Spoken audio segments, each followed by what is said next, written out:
So I'm back, and we're getting to the final section and wrapping this car up. Is we got the actual amp rack installed in the car, and what we basically had to do to get that amp rack in there, we had to actually, to get all the amps put in and all the equipment installed, we literally built a custom amp rack in the back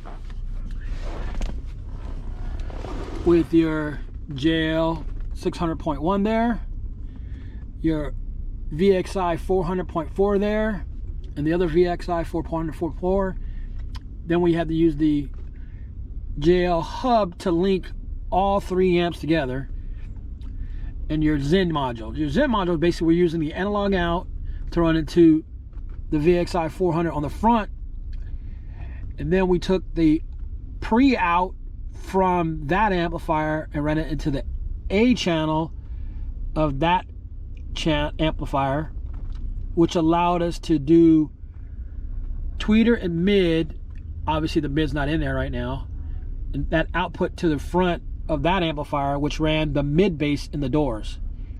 And then we took the pre-out rear from there, from the Zen, and ran it directly into the Vxi 400.4 or the rear channels. And then we took the pre-out from that amplifier and ran it into that sub amp. If that doesn't sound confusing, nothing is. So with that said, let's talk about the JL software. Now, it's pretty simple and pretty complicated. Now you say, why is it simple and why is it complicated? Well, with it being simple and complicated means if you use this a 4-channel or 8-channel or 6-channel amplifier with their software without the hub, that part isn't complicated, because you literally can go into the software and assign the inputs and outputs, and it's not that hard to do. It's really easy. But when you add the hub, that's when it gets confusing. But once you figure it out, it's really easy. Go figure. So let's go to the software itself. And we're currently on the A amplifier, which is the Vxi 400, the front one. And what we basically did was we took the front left and front right output, and we moved the inputs from the amplifier from the normal location here all the way up to there, and the same thing to there. So if you look here, you're going to have your inputs here for front theoretically and rear theoretically, all coming in to the input. So literally you could take this feature here and you can drag it, move it around. Okay, once you do that, you'll see you have 1 2 3 4 5, or 1 2 3 4, and then left and right out, which basically you can assign those to. That's what I mean by complicated. So once you get that section done, you can actually move on to their Drc controller. As you can see, I turned that off, so this system's gonna have a sub-level control, which I say it does, but it's currently not turned on anything other than that. And then you have your outputs. Now you can actually assign the outputs and name, you can actually tell them what they are. So you can go left front tweeter, right front tweeter, left front mid, right front mid, and then your output literally goes from there, and you can label that as left front and right front output, which is basically what I did. Then you go into the tuning section, and you could tune, let's go here, you could tune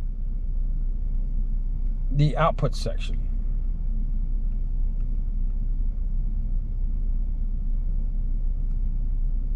Or I should say you go to the EQ1, you go EQ1 here, or I should say you can go here, EQ1, let's make this EQ2, EQ2, and this will be EQ1. So you can see that's EQ1, and you can move these around however you want.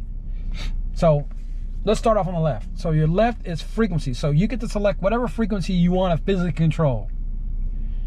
And then you have the Q, so you can raise and lower the Q. The Q is, when it comes in, is 1.4, but you can actually change the Q. And then you have the level of gain, so you can go up or down depending on how you want to set it. So as you can see, these are all the EQ points I used, and there's going to be difference between right and left. So sometimes people go, oh, the left and right should match. That's not always the case. Sometimes acoustics change on left and right, so they should generally don't match. And if you're going to do them individually, which I like to do individually. Okay, and then we'll go to the rear channels, which in this case I should say channels 2 and 3, or 3 and 4.